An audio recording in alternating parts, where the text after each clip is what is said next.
Hi, everyone. Welcome to Accounting Makes Sense, an MJ the Tutor podcast. I'm your host, MJ the Tutor. You may wonder why the podcast is starting off without its welcoming tune. This is to signify that today's episode is a repeat of a previous episode, which offered some tidbits from the MCS pre-scene. As you may already know, the pre-scene material for November is shared with February. So, as we are dealing with the same pre-scene material, it goes without saying that the tidbits would be the same. Anyway, I hope you've had a chance to read through the pre-scene material that has been out for a while now, and your exam preparations are going well. Here with the episode titled Tidbits from the MCS Pre-scene, November 2024.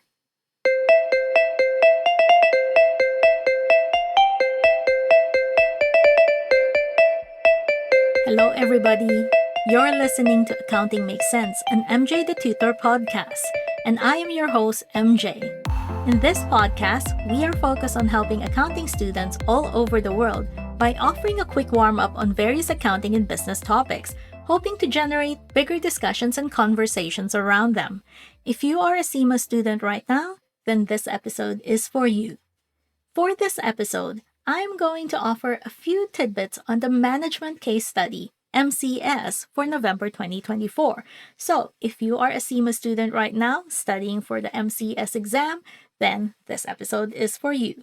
So, these tidbits that I'm going to offer are like clues into the world of the pre-scene company. All it is are really quick and fast intakes of the pre-scene. Since I've only had a few days to read through it, these are just fresh thoughts about them. I always believe that as you read the pre-scene more, you'll get more and more insights into it. Anyway, let's start off with a bit of a background information on our pre-scene company. Our pre-scene company for the MCS is a company called Shiny Glass. They manufacture double glazed windows and doors for installation in domestic and business properties. They are the largest fabricator of windows and doors in the fictitious country that they lived in, which is Templand. Now, our first tidbit for today that I'd like to share is the role that salespeople play in this company. You may ask, why have I actually singled out the salespeople?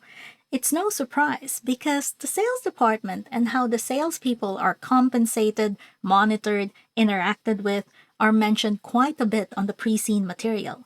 Shiny Glass salespeople play a critical role in delivering value to customers, but their unique employment structure and work conditions present both challenges and opportunities when it comes to their motivation and performance. Shiny Glass salespeople are compensated on a commission basis, which incentivizes them to secure more sales. While this pay model can drive high performance, it can also create stress and demotivation if sales are inconsistent, especially in areas where business volumes might fluctuate. Currently, the salespeople enjoy flexible working arrangements, allowing them to manage their time accordingly to the demands of their regions. This flexibility appeals to many workers, fostering a sense of autonomy, especially nowadays where remote working is really very popular among the workforce. However, there's a risk that some may underperform due to the absence of a formal structure. The salespeople are located across different regions, with some benefiting from booming construction areas, while others face limited demand in more mature markets. This geographical imbalance means that certain salespeople are in an advantageous position, while others may struggle to generate the same level of business despite their skills. This could lead to dissatisfaction among those in slower regions if they perceive the system is unfair.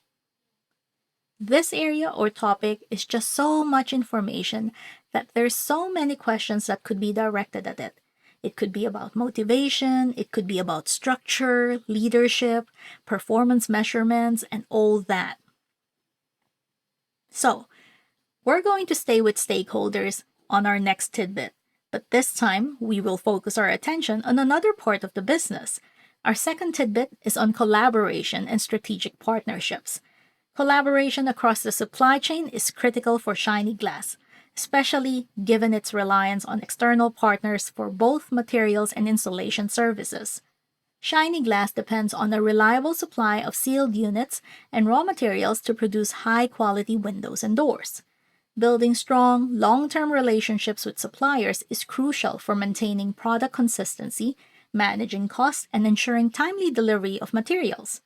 Also remember that there's only 3 sealed units manufacturing specialists in Templand, which could indicate that there's an imbalance with the supplier power in the market.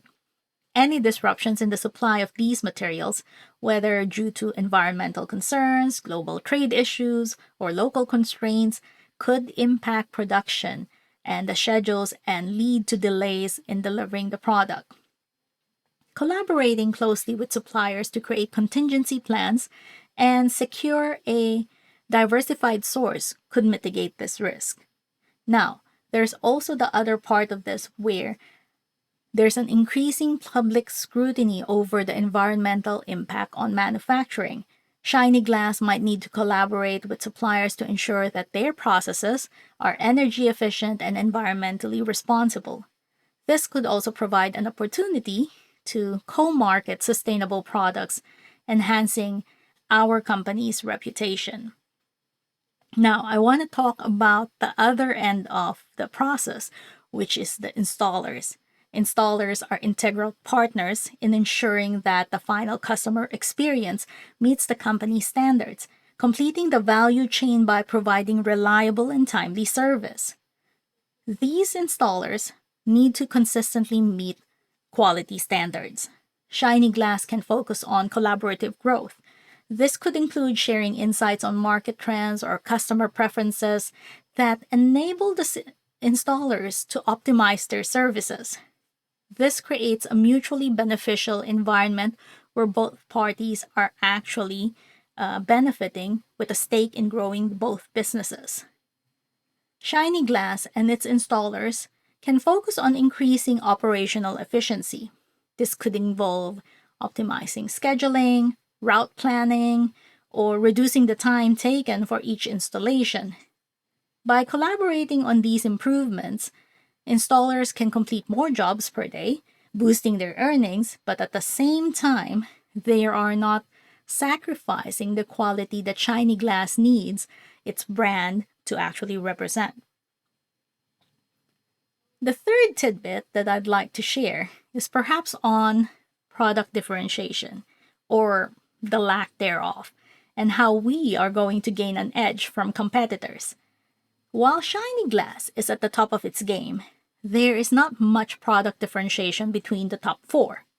There may be some that focus a bit more on costs and others that focus on quality, but most fabricators provide much of the same thing. I think we edge a little bit because of the reputation and history of the brand. We are known throughout the country and we've been in business for a very long time. But in order to differentiate, we may have to think outside of our current focus or maybe innovate a little bit. Under innovation, we need to determine what the customer needs. We could look at the following innovation. Think like smart windows, where the windows could be adjusting the light levels automatically. That could be an opportunity.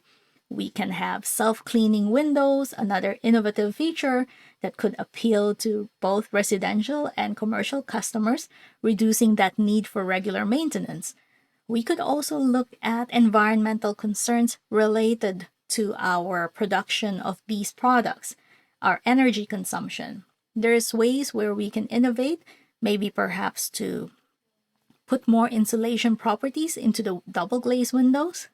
There's also other things where we can even touch on subscription-based aftercare service, which is a big thing now. Subscription-based model of revenue is a big thing nowadays, right?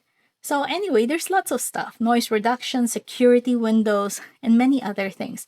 And I really think that innovation will be a big part of how Shiny Glass can differentiate its products. So the last tidbit I'd like to share is on cost management. If you research this industry, you'd have found some articles about a couple of big companies specializing in double glazed windows entering into administration. One of the biggest reasons cited is that these companies struggled financially. It's not uncommon that there are high costs in this industry. The products are expensive, so it's difficult to entice normal, regular people to spend monies on what they may perceive as luxury home improvement. Obviously, there are way more benefits in getting double glazed windows versus just plain glass windows. But at our end, we also need to make sure that we watch how we control and maintain our costs in producing, manufacturing these products. Cost management regarding commissions and discounts is a delicate balance for shiny glass, as these factors directly affect both sales volume and profitability.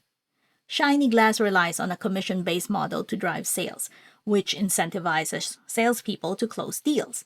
However, if the commission structure is too generous, it can erode profit margins.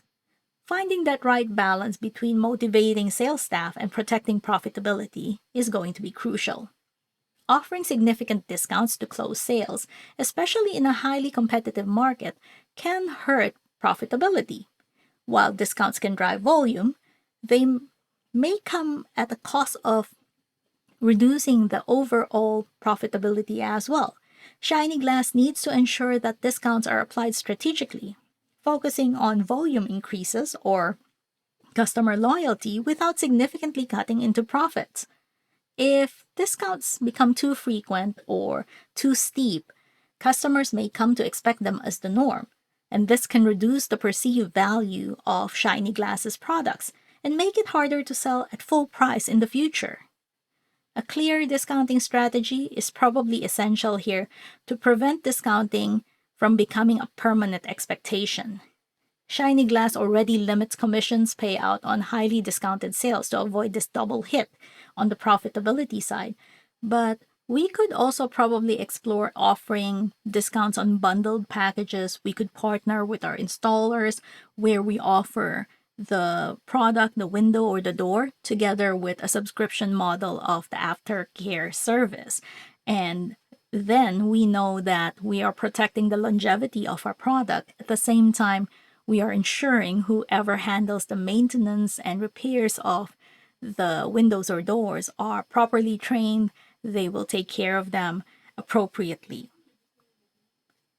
Anyways, that is it for me today. I hope you found this episode helpful, and maybe perhaps you had the same thoughts as me when it came to the MCS pre-scene. That's good, since it confirms your hunches. But if you've had other points as well that you've raised in your mind, then that is also good because it gives you additional food for thought. As always, thank you for listening to Accounting Makes Sense, an MJ the Tutor podcast, and I'm your host, MJ. If you're keen to connect to be updated with the arrival of the next episode of this podcast or find CIMA resources online, please head on over to my website, www.mjthetutor.com. You can also hit subscribe on whichever platform you are using to listen to this podcast. If you want to connect with me on social media, I'm on Facebook, X, and Instagram under the name MJ the Tutor. And I hope to see you again next time. Ciao for now!